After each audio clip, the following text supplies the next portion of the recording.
അത്ഭുതങ്ങൾ തീർന്നിട്ടില്ല, അടയാളങ്ങൾ തീർന്നിട്ടില്ല കാലത്തിൽ ഈ ലോകത്തിൽ. എൻ്റെ പേര് റോസ ജോസഫ്, കല്ലേക്കാട്ടിൽ നിന്ന് വരുന്നു. ഈ സാക്ഷ്യം പറയുന്നത് എൻ്റെ സഹോദരന് വേണ്ടിയാണ്. 2 ആഴ്ച മുമ്പ് രാത്രി ഒരു 11 മണിയായപ്പോൾ അതിഭയങ്കരമായ വയറുവേദന ഉണ്ടായിരുന്നു. അതിന് മുന്നേ ഒരു അസ്വസ്ഥതകളും ഉണ്ടായിരുന്നില്ല.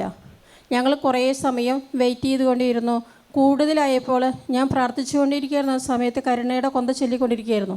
എന്നിട്ട് ഞാൻ വെഞ്ചിരിച്ച വെള്ളം എടുത്തിട്ട് പ്രാർത്ഥിച്ച് കുടിക്കാൻ കൊടുത്തു.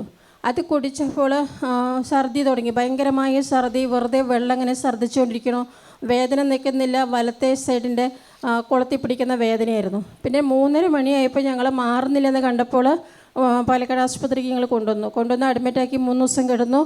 ആദ്യത്തെ സ്കാനിങ്ങും ബ്ലഡ് ടെസ്റ്റുകളൊക്കെ ചെയ്തപ്പോൾ അതിൻ്റെ പിറ്റേ ദിവസമായപ്പോൾ ഡോക്ടർ പറഞ്ഞു മൂത്രത്തിൽ കല്ലാണ്, 5 കല്ലുണ്ട്, ഉടനെ സർജറി ചെയ്യണമെന്ന് പറഞ്ഞു. ഞാൻ ശക്തമായിട്ട് കണ്ണുനീരോടെ പ്രാർത്ഥിച്ചുകൊണ്ടിരുന്നു.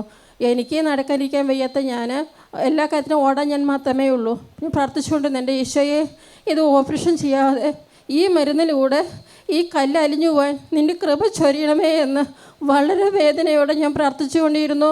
ഞാനിവിടെ സാക്ഷ്യപ്പെടുത്തിക്കോളാം ഈശോയെ എന്ന് പറഞ്ഞു. 3 ദിവസം കഴിഞ്ഞ് ഞങ്ങൾ തിരിച്ച് വീണ്ടും ഡോക്ടർ പറഞ്ഞു ഓപ്പറേഷത്തിന് ഒരുങ്ങിയില്ല, ചെയ്യില്ലെന്ന് ചോദിച്ചു സർജൻ വന്നിട്ട്. അപ്പോൾ ഞങ്ങൾ പറഞ്ഞു, ഞാൻ ഇങ്ങനെ പറഞ്ഞു, നമുക്ക് നമ്മൾ പെട്ടെന്ന് വന്നതല്ലേ, വീട്ടിൽ പോയിട്ട് തീരുമാനം എടുത്ത് നമുക്ക് വരാം, ഒന്നും എടുക്കാതെയൊക്കെയല്ലേ വന്നിരിക്കുന്നത് പറഞ്ഞു. കാരണം അവരോട് അങ്ങനെ പറയാൻ എനിക്ക് പറ്റുള്ളൂ. എന്നിട്ട് ഞാൻ വീട്ടിൽ വന്ന് വീണ്ടും ഞങ്ങൾ പിറ്റേ ദിവസം പോയിട്ട് 3 സ്കാനിങ് വീണ്ടും ചെയ്തു, ഒരു എക്സ്റേ എടുത്തു, വീണ്ടും കുറേ ബ്ലഡ് ടെസ്റ്റുകൾ ചെയ്തു. അപ്പോൾ ഞാൻ ഡോക്ടറെ അടുത്ത് ചോദിച്ചു, എൻ്റെ റിപ്പോർട്ട് വാങ്ങിച്ച് കാണിക്കുമ്പോൾ ചോദിച്ചു, ഇത് എന്തിനു വേണ്ടിയാണ് സാറേ ഇത്രയൊക്കെ എടുക്കണമെന്ന് ചോദിച്ചു. ഇതിന് മേലാക്കാൻ വരാണ്ടിരിക്കാൻ വേണ്ടിയാണെന്ന് പറഞ്ഞു. ഈ 3 സ്കാനിങ്ങിലും എക്സ്റേയിലും ബ്ലഡ് ടെസ്റ്റിലും ഈ കല്ലിൻ്റെ അംശം കണ്ടതുപോലുമില്ല. എൻ്റെ ഈശോയ്ക്ക് ഞാൻ കോടാനകോടി നന്ദി പറയുകയാണ്. നന്ദി എൻ്റെ ഈശോയെ, നന്ദി എൻ്റെ ഈശോയെ, ഹല്ലേലൂയ. ഒരു കല്ലില്ലാത്തതുകൊണ്ട് സ്കാനിങ്ങിലും എക്സ്റേയിലും കല്ലില്ലാത്തതുകൊണ്ടാണ് വീണ്ടും എടുപ്പിച്ചത്. കാരണം അത്രയ്ക്ക് വലിയ 5 കല്ലുണ്ടായിരുന്നു. കല്ല് വചനം വെച്ചിരിച്ച് പ്രാർത്ഥിച്ചു, ജപമാല ചൊല്ലി പ്രാർത്ഥിച്ചു, മികാൽമാരുടെ പ്രാർത്ഥനകൾ ചൊല്ലി, കരുണക്കൊന്ത ചൊല്ലി.